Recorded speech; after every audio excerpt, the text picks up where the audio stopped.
sábado é bom porque o seu gasto está melhor, né? Mas hoje está bem fraquinho. Bom dia. Ah, deve ter sido o impacto do 7-1, né? A gente, né? O evangelho, para mim, é algo especial. Eu acho que não é novidade, eu acho que não só para mim, todos que aqui vêm e fazem o evangelho falam um pouco disso. Mas o tema de hoje é: fora da caridade não há salvação. Lógico que quando nós vamos analisar qualquer texto, há uma necessidade de uma contextualização. E o nosso grande problema na vida é que a maior falta de caridade que nós podemos exercer para com o outro é a não contextualização dos nossos conhecimentos na aplicabilidade daquilo que estamos fazendo, quando o fazemos isoladamente e principalmente quando o fazemos em conjunto. E aí nós vamos entender isso de maneira muito tranquila. É uma coisa que todo mundo gosta: reunião de condomínio. Fantástico, né? Os risos são fantásticos. Aonde diz a história que há de imperar o bom senso. Agora, como haver bom senso coletivo se cada um apenas utiliza o seu pensar contextualizado nas suas próprias necessidades? Aonde ele contextualiza o pensar nos seus próprios quereres. Aonde o aspecto é coletivo, mas todos partem do eu quero. E não do que é melhor para nós. E essa é a grande dificuldade. E lógico, eu acho que esse é um outro, um aspecto básico que dificulta lá, e vai dificultar também uma coisa também que vocês devem gostar muito, o tal do DR, discutir relacionamento. Olha só, mas o nome deve ser DR mesmo, né? Discutir. Porque veja o seguinte: quando a história do viver a dois parte da ideia da confiança, né? Viver a dois, construir algo a dois, você tem que confiar no outro. Porque senão o bicho pega, né? Você começa, não sabe onde o outro leva, onde o outro termina e acabou. Mas confiar é fiar com. Então é fazer em parceria. Mas veja só.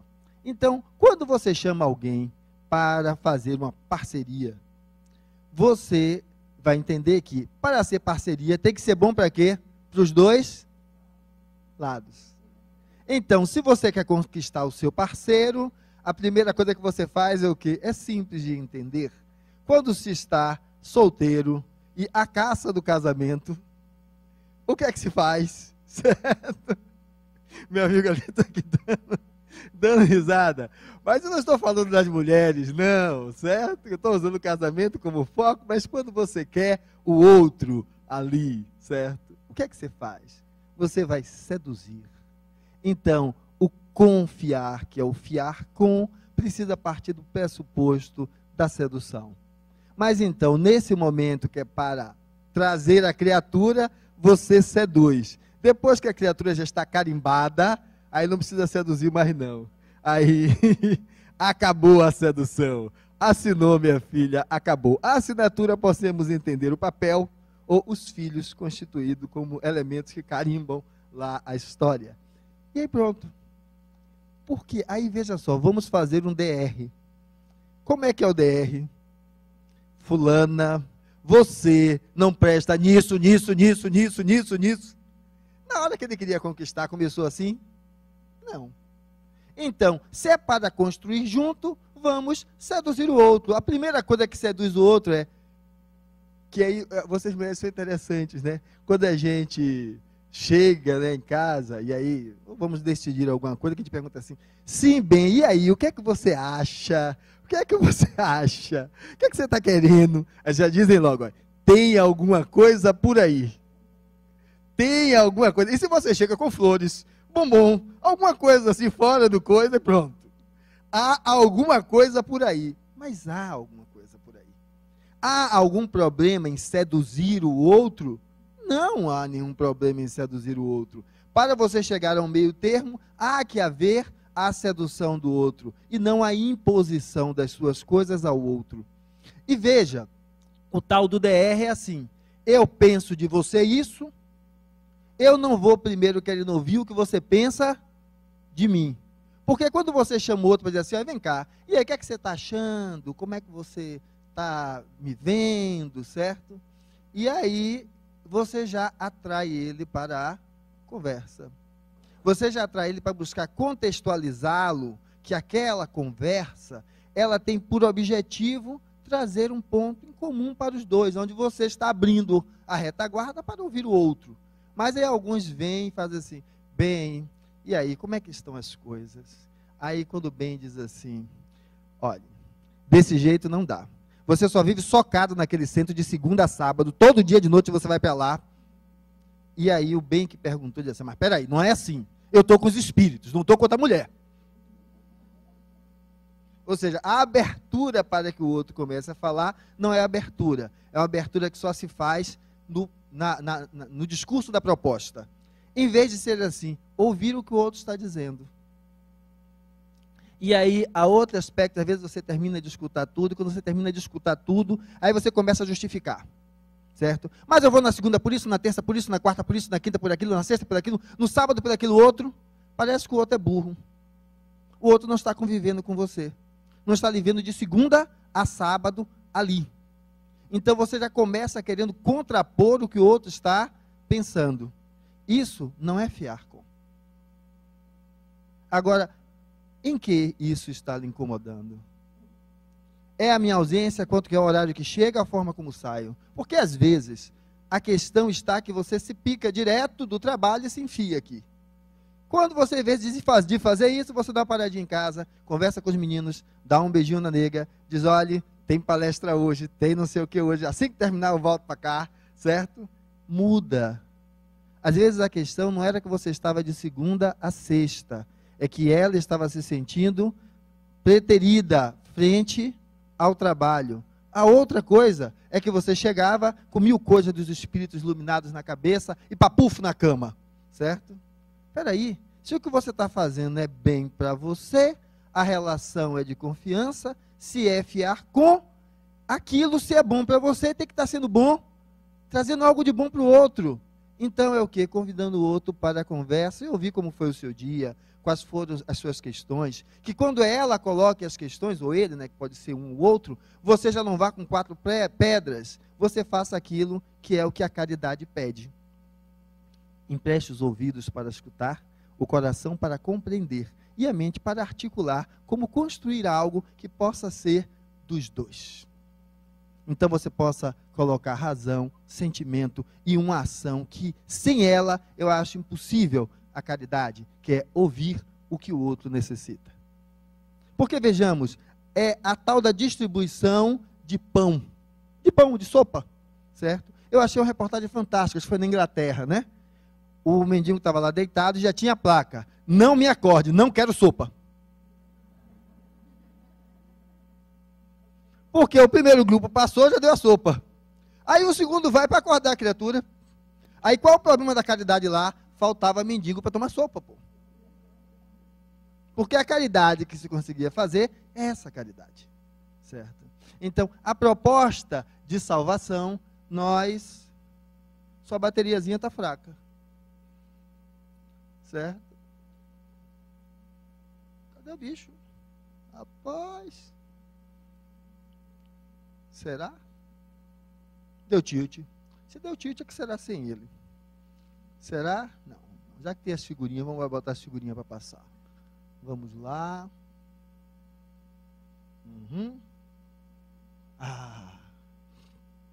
Em vez de salvação, trazer a ideia de evolução.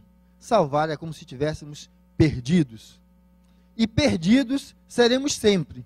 Porque se entendermos o encontro como o ponto final, há ponto final na vida, o encontro se faz na caminhada. E o perdido é o não conhecimento do passo seguinte. Não, o perdido é a não sustentação onde você está, para que você dê o passo seguinte. Porque quando sustentado você está onde você está, certo? Você, pelo menos, a partir dali, você diz que dali eu vou para algum lugar. O problema é que nós queremos ir para algum lugar sem saber aonde estamos. Então, quem trabalha com essa questão de gestão de empresas, a primeira coisa é fazer aquele retrato para saber qual o status atual, para, a partir daí, onde é que você quer chegar e o que é que tudo isso é possível.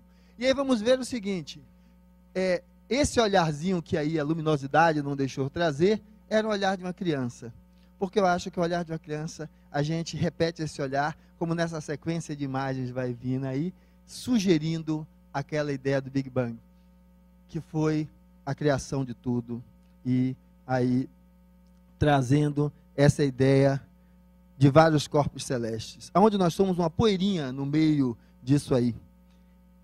E a pergunta é a seguinte, estamos falando de caridade, a gente vai falar da vida, né? E quando a gente olha dentro do seu aspecto material de existência, nós somos uma poeirinha. O nosso sistema solar, eu acho que é uma bolinha dessas aí, pequenininha. E veja só, tudo isso foi criado para quem? Por quê? Aonde é que está o sentido de tudo isso? Porque quando nós olhamos a evolução, nós temos uma coisa interessante. Você viu que tinha um pontozinho, que era o dedão lá do nosso amigo, e aí veio até aí, e isso aí se continua até, por exemplo, a nossa formação. Veja só, tudo que evoluiu até aí, a vida, seguindo a sua sequência de evolução, né? A gente acha agora que alguns vão dizer assim, ó, o homem não está evoluindo, ele está involuindo.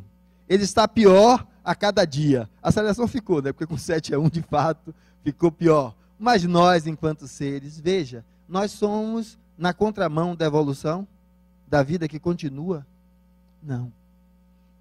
Então, eu acho que um dos elementos de caridade é simplesmente que comecei a falar que caridade estava em contextualização, é como nós nos colocamos dentro desse aspecto da percepção da vida e desse ciclo que ela vem fazendo e que cada vez mais se amplia. Por quê? Porque ele é de crucial importância. Ele é de crucial importância porque justamente a maioria das coisas que nos acorrentam, elas estão pautadas não na ideia do espírito. Porque a ideia do espírito, ela vai me descrever o seguinte: por que é que eu tenho duas filhas, as minhas não são gêmeas, mas digamos duas filhas gêmeas univitelinos, ou seja, a mesma carga genética, criadas e cada uma com um temperamento completamente diferente do outro. Dentro da questão psicológica, alguns vão dizer que isso acontece porque uma precisa se afirmar na negação da outra, porque senão é cópia e fica na sombra da outra. Mas o que eu estou trazendo é aspectos que às vezes eles trazem já como um conhecimento nato, que nós entendemos como elementos de existências anteriores, porque cada um de nós somos o resultante desse processo evolutivo, todos nós. E quando nós começamos a nos olhar assim, começa a modificar algumas coisas, começa. Porque veja o seguinte, a primeira coisa que nós precisamos olhar, nesse sentido de que eu estou trazendo caridade como contextualização, é percebermos uma coisa: nós somos educados, agora eu não sei se, já não está mais muito a mesma coisa, mas aquela história que nós vivemos esperando encontrar a nossa cara metade, aquela outra metade que vai nos completar, vamos ficar apaixonados, será maravilhoso, e tudo será então arco-íris. E os contos trazem essa história, né, onde você vai ver a Bela Adormecida, a Branca de Neve, mas é porque tudo termina até que a morte os separe. Dali para diante não rola mais nada. Mas tem uma coisa fantástica agora.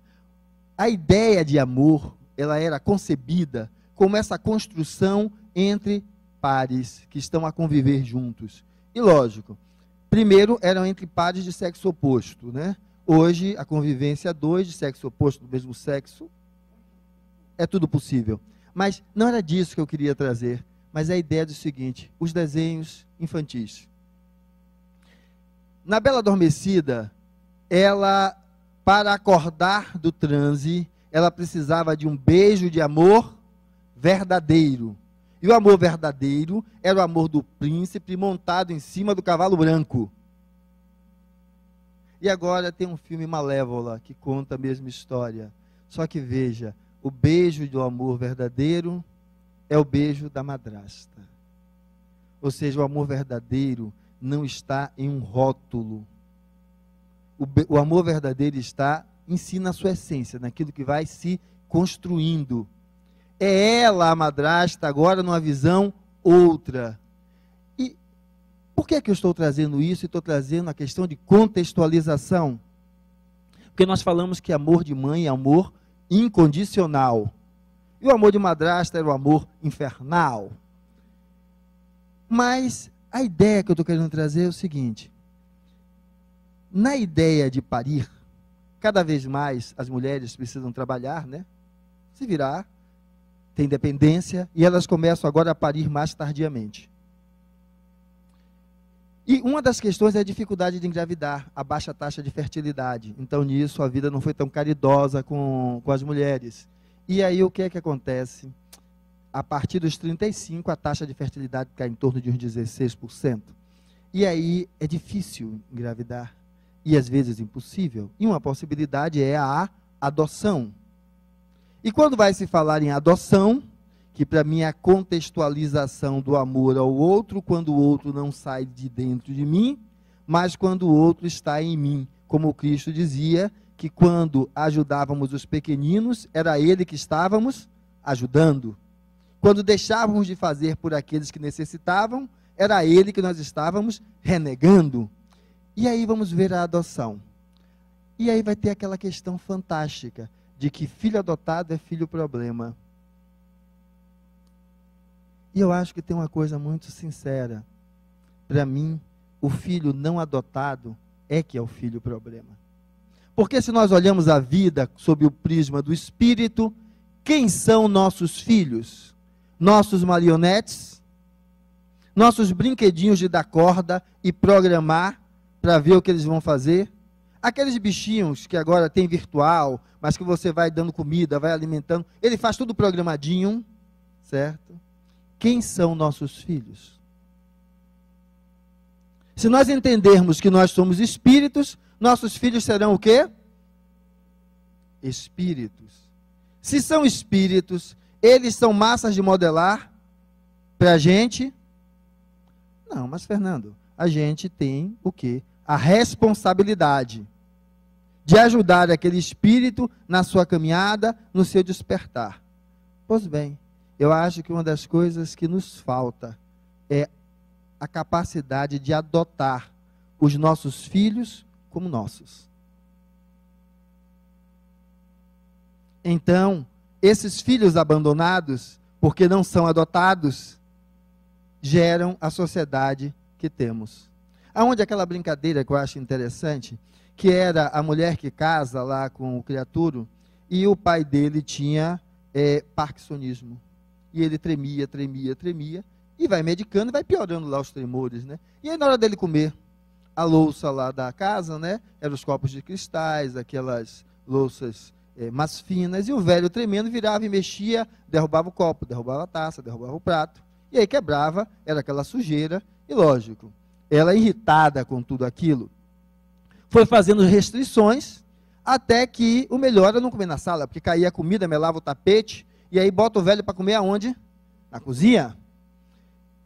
E está lá o velho comendo na cozinha, mas o prato ainda caía e quebrava. Ela comprou aquele pratozinho de madeira, que você ainda encontra nas feiras, aquela gamela, porque ele não quebrava.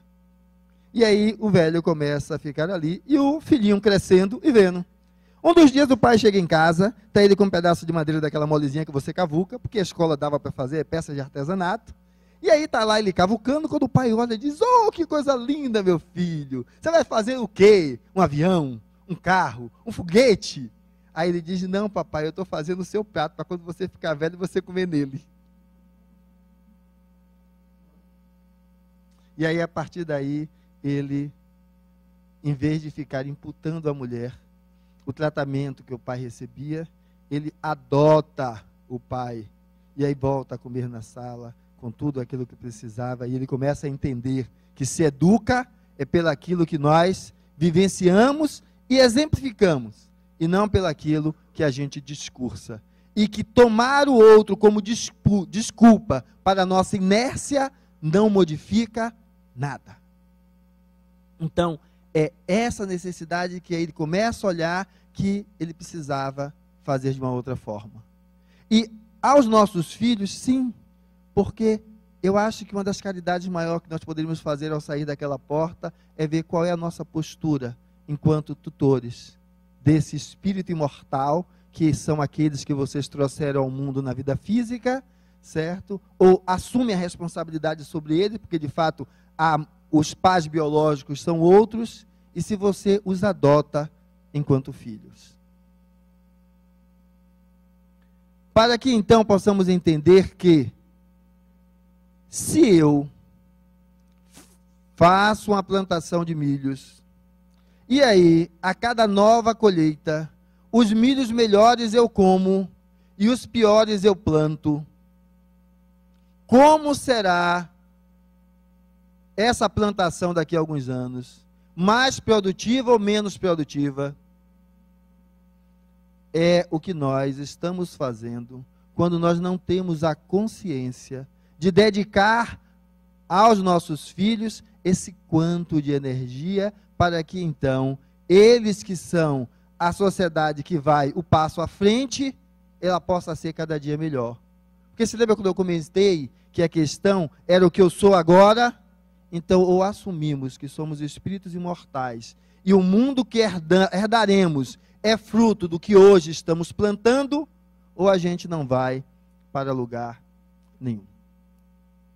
Então, é contextualizar a caridade na responsabilidade. Aí então, aquela luz maravilhosa que às vezes a gente busca quando está aqui dentro do centro espírita, que é aquele passe que vocês vão tomar também, certo? Para mandar embora aqueles espíritos desequilibrados, aqueles obsessores, aquelas energias ruins, que foi a mulher, a vizinha com olhado, a outra que botou uma macumba para mim, ou a outra que está querendo tomar meu marido, minha mulher. A gente vai começar a entender que se a gente precisa dessa energia, para que a gente está pedindo essa energia? Para que é que eu estou pedindo a energia? Para que a energia que a vida, que Deus me dá, que os bons espíritos possam alçar, certo? Como uma forma de me auxiliar, até porque eu estou aqui, porque estou buscando alguma coisa, ela tem uma finalidade. Ou seja, contextualize o que você está buscando. Mas, Fernando, é mais ou menos o seguinte: concurso, faculdade, 120 para 1. E a história é que eu passe no vestibular. Se eu passo, são 40 vagas, o resto, todo mundo perde. Outra coisa é, dai-me forças para que eu possa cada vez me dedicar mais a estudar, me capacitar.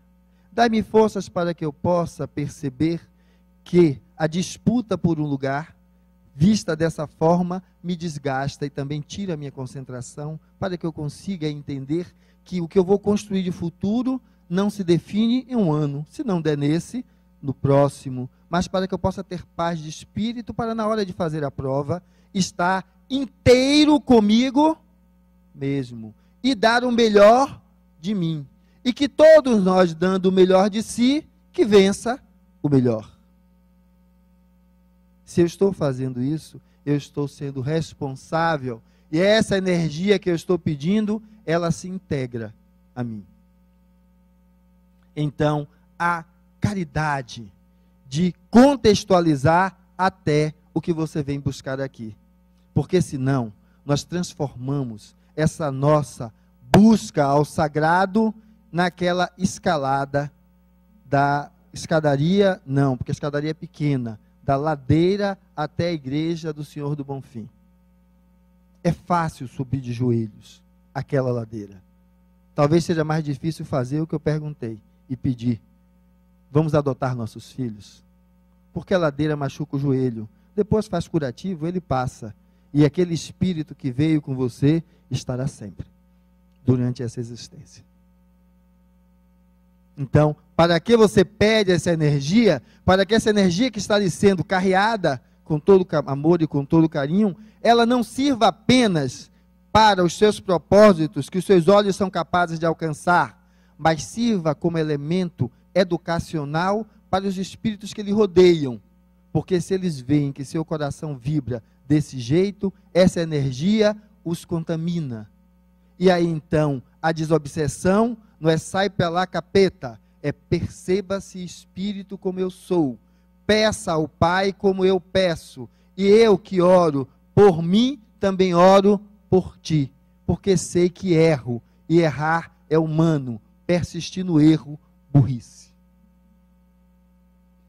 Para que então a gente possa entender que é preciso materializar essa visão de espírito, quando dizemos que somos espíritos imortais,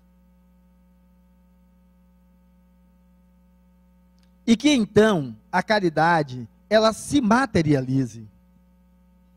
Porque fica difícil, às vezes, quando eu vou conversar sobre essas coisas, eu coloco de lado a hipótese da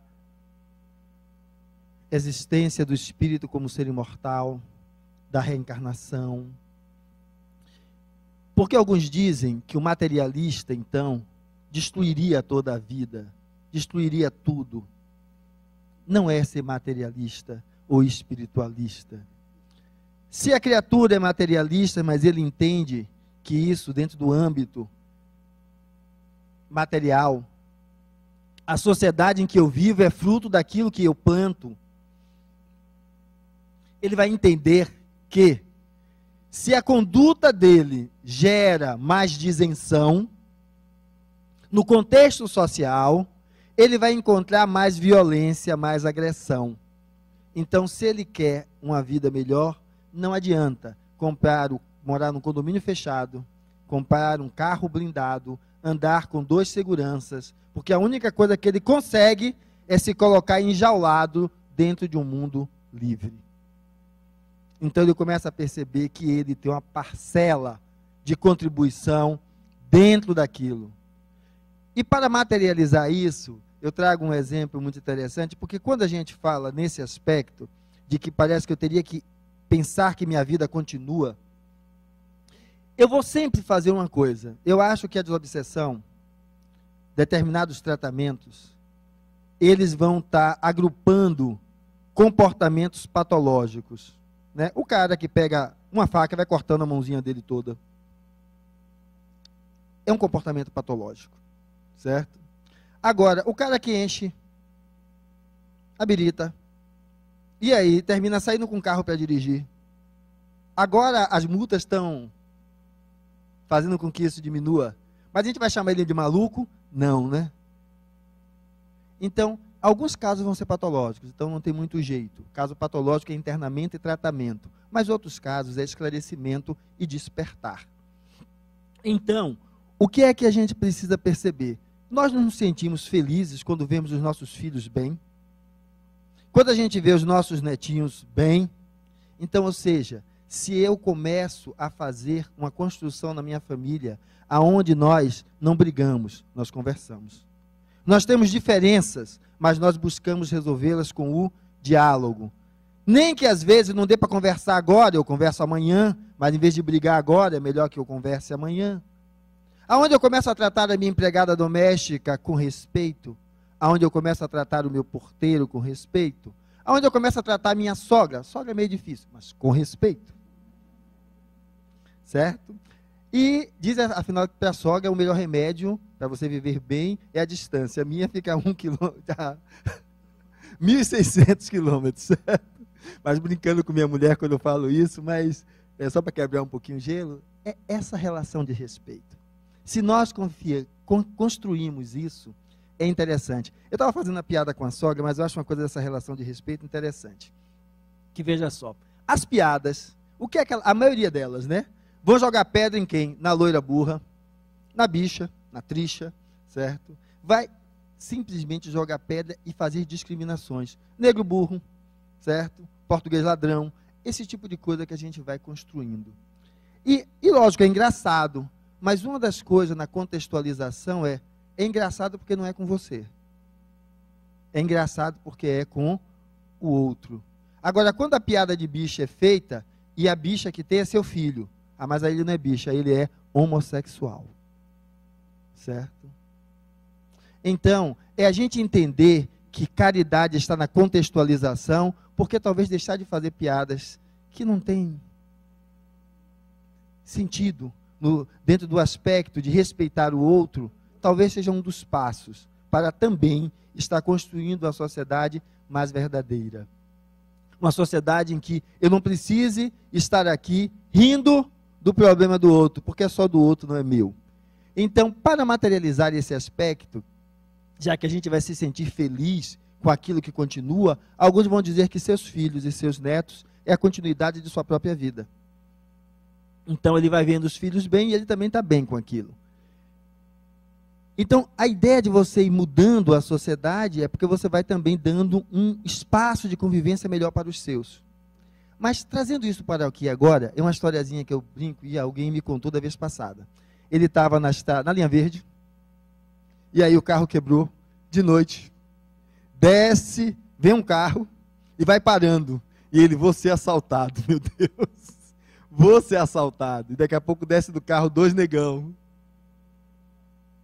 Só que os 2 negões estavam de paletó. E aí ele, poxa, eu vou ter que ser um assaltado em alto nível.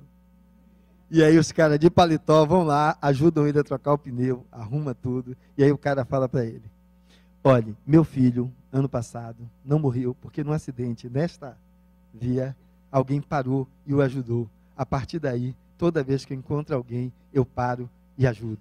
Ou seja, não fica nesse discurso de que somos espíritos, somos seres iluminados, e tudo isso só da boca para fora. Na hora que a vida lhe pede que diga, materialize o Deus que você acredita, você é o pior dos ateus, porque você fecha os olhos e passa direto. Mas, Fernando, tem um risco disso, daquilo? Tem. Eu não estou dizendo que faça só ou não faça, mas avalie a sua postura e olhe para ver em que contexto você consegue ser esse Deus que é necessário para o outro, porque ele disse, graças a Deus aqueles 2 pararam ali. E às vezes a gente só quer ser o Deus que dá a sopa, e se o cara pega a sopa e joga para cima, eu não dou mais a sopa, ou aquela que dá o pão, e aí ela mora no final da rua, e uma das vezes que ela sai, ela chega em cima do topo da rua, vê uma pilhazinha de pão, é porque o pão que ela deu naquele dia estava sem manteiga. E aí, a menina que estava com ela diz, está vendo que eu digo a você, que não deve dar pão para esse povo? Ele não valoriza o que você dá. E aí ela retorna à filha da seguinte forma, pequenina, você acha que Jesus fecha os olhos para nós? E ela diz, não, mãe.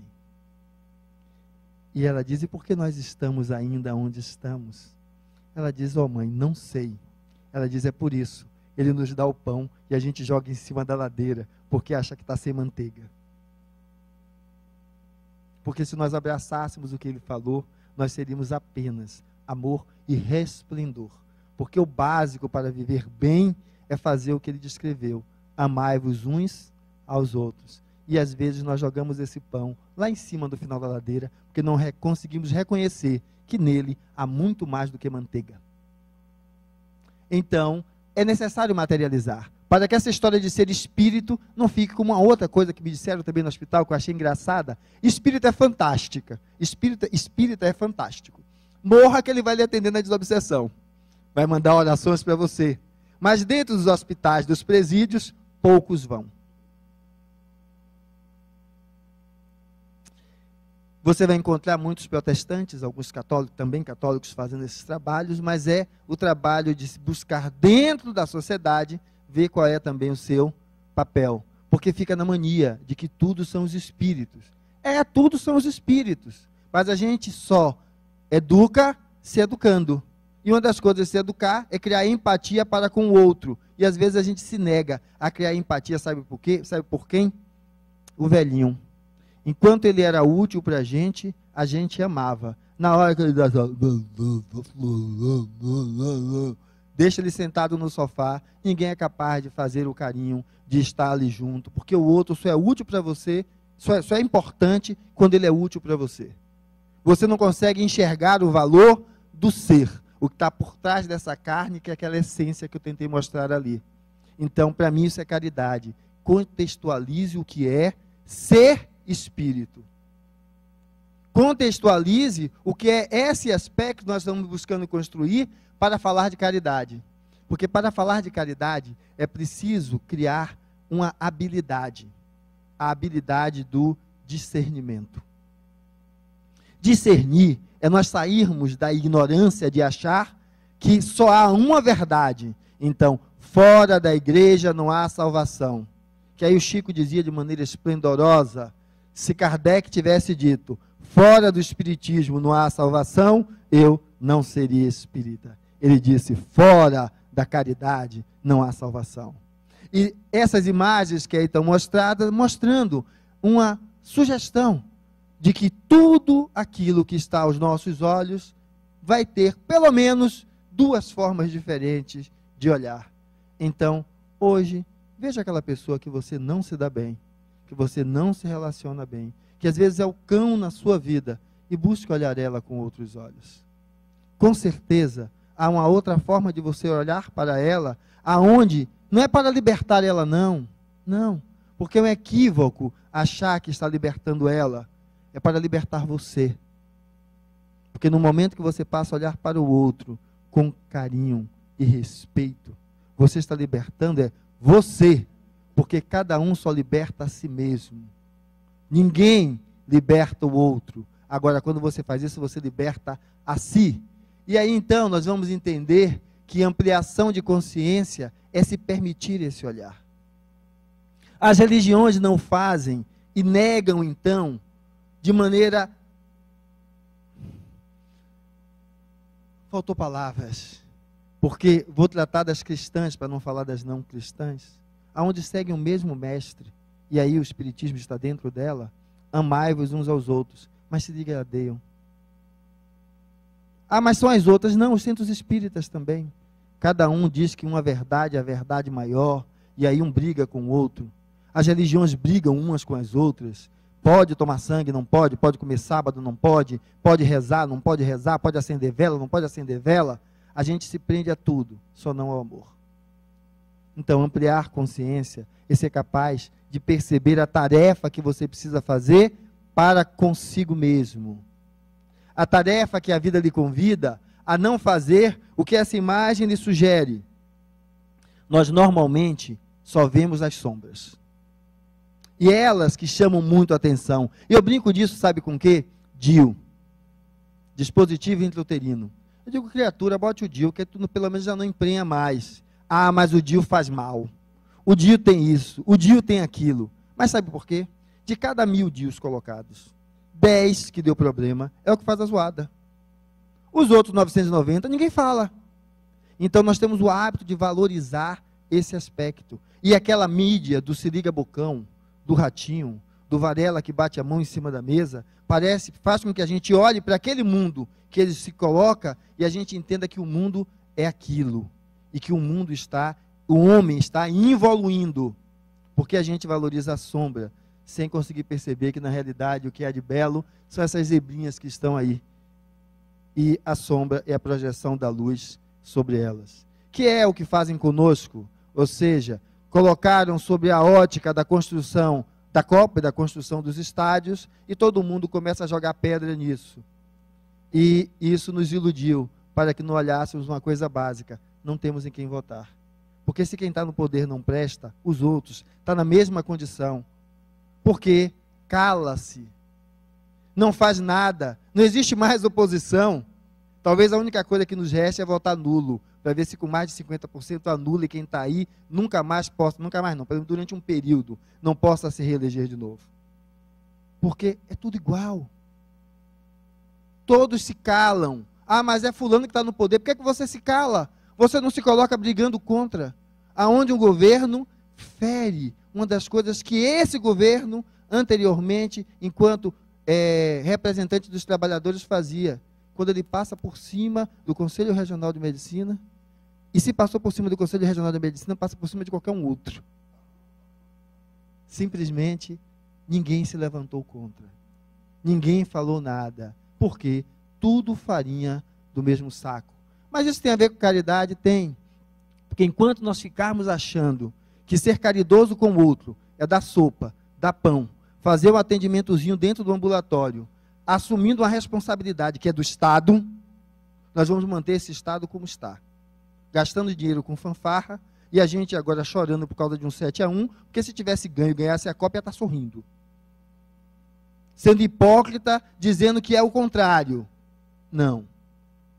É preciso a gente entender que a gente está numa inércia, num marasmo, que a gente não contextualiza que ser espírito é estar desperto para o seu papel na transformação dessa sociedade, aonde então a caridade que a gente espera é simplesmente ser capaz de construir esse olhar. Esse homem não foi exemplo de inércia. Ele foi um homem extremamente autodeterminado. Ele mudou, ele marcou a existência humana, tanto que a nossa relação temporal é marcada como antes de Cristo e depois de Cristo. E aí nós ficamos evocando, nós ficamos naquela alusão de um Cristo que é inerte, como a gente sentado na cadeira, que vem, que assiste a palestra, que lê o livro e que não muda a vida dentro de casa. Eu não estou falando de mudar no país, não muda dentro de casa. Não muda a vida dentro do seu ambiente de trabalho. Não muda a vida quando entra naquele portão, que às vezes entra e não é capaz de dizer bom dia ao porteiro.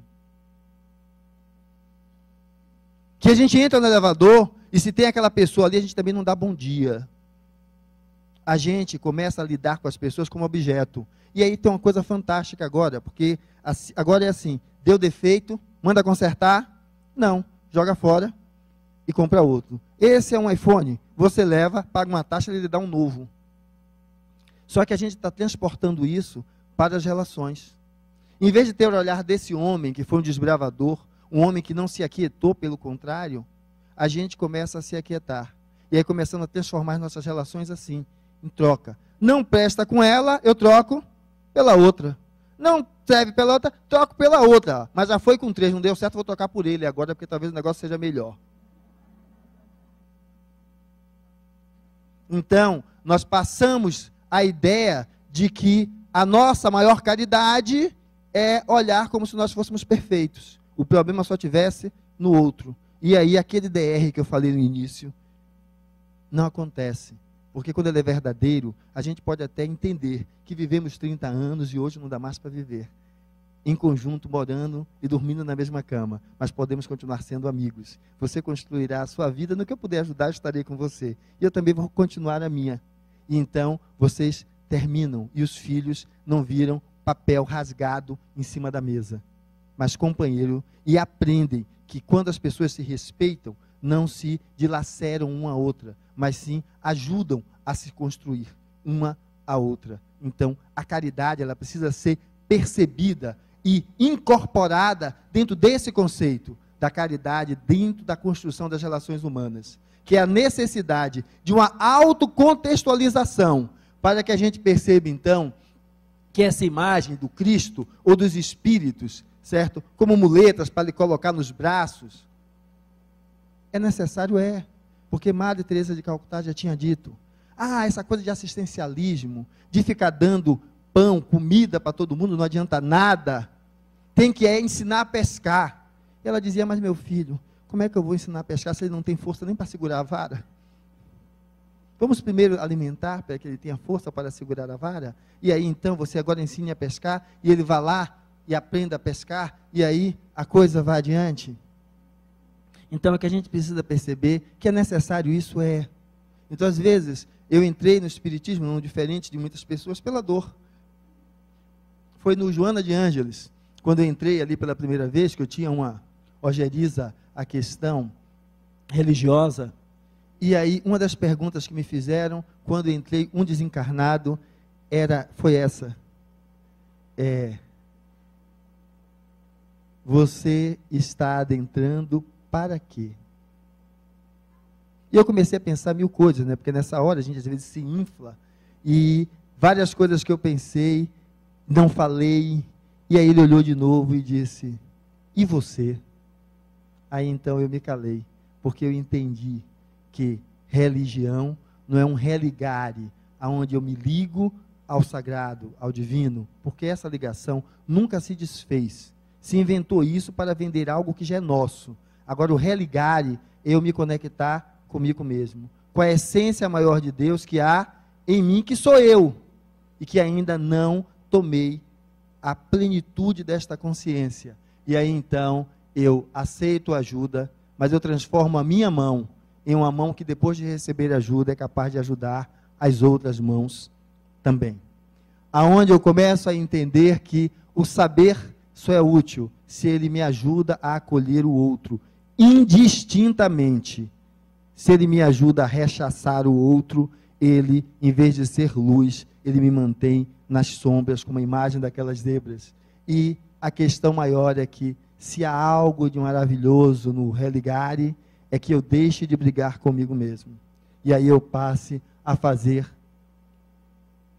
essa relação gostosa comigo. Porque se eu estou bem comigo, é mais fácil, depois de ter me separado dela e dele, a outra que eu encontrar um ser que já se percebe melhor. E se percebendo melhor, é mais fácil estabelecer uma relação verdadeira do que uma relação fantasiosa.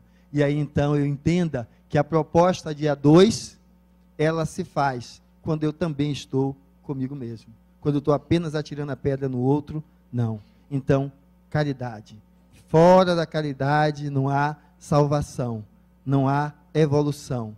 É que a vida vai caminhando e nós temos despertado, mesmo quando a gente não quer.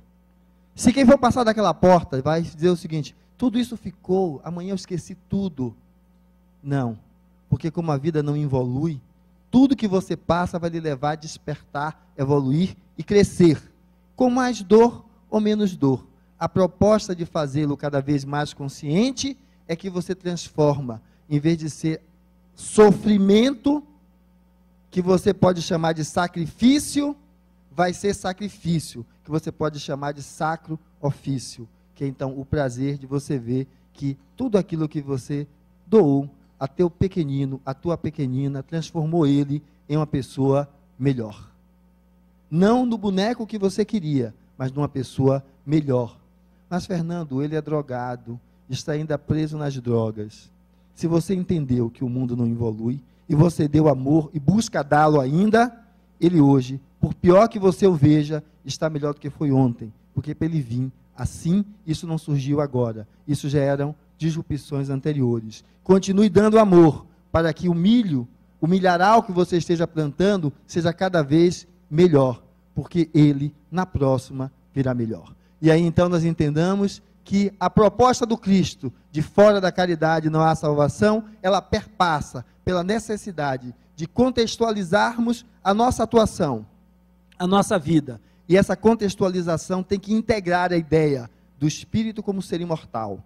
Então, se eu estou para com o outro, dando o que há de melhor em mim, sempre buscando ser um elemento positivo, aditivo, de auxílio, sendo duro quando necessário, mas sem deixar de ser tenro, eu sempre estou a ajudar esse espírito a evoluir cada vez mais. E se partir, o que partiu foi o corpo, que retornou à mãe terra. Mas o espírito que saiu, recebeu de mim o que havia de melhor. Então, o que eu não dei, era o que eu não tinha. E aí então, você se desamarra da culpa, abraça a responsabilidade. E talvez essa encarnação, com esse filho drogado, cheio de problemas, em que você aprendeu a amar e a doar-se por ele e por você, faça com que a sua próxima reencarnação não seja desse jeito, seja melhor.